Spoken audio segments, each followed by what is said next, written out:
How's it going, guys? This is Charlie from Drunk Guy Explains, and here we're going to talk about the 4 and 10 lay bet strategy.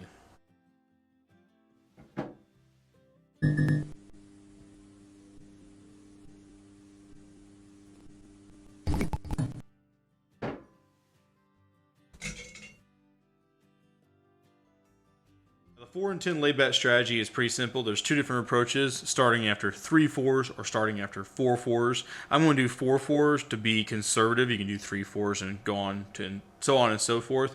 Essentially, the main base of this strategy is that when it comes to a 4 versus a 7 has 6 out of 36 ways to make it. A 4 has 3 out of 36. So right there as it stands, if you lay the 4 or lay the 10, you're already a 2-to-1 favorite to win that bet. But you only get paid half minus the VIG. So essentially, that right there, the math behind that evens out. So where if you just kept laying the 4 for a static number or laying the 10 for a static number, you would eventually just either wash and you'd lose money based on the VIG. Now, in this strategy, you wait until 3 fours or 4 fours or 3 fours and 4 tens.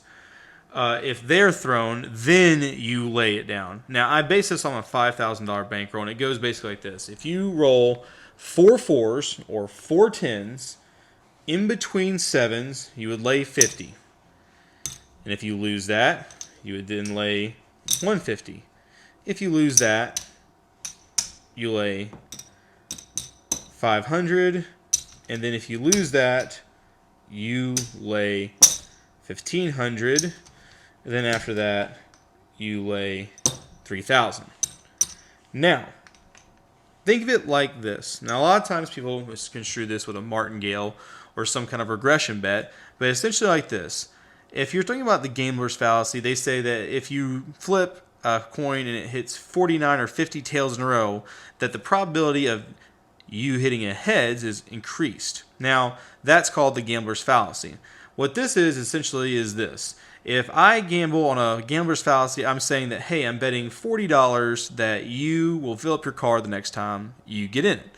Now, probably most of the time you'd lose that bet.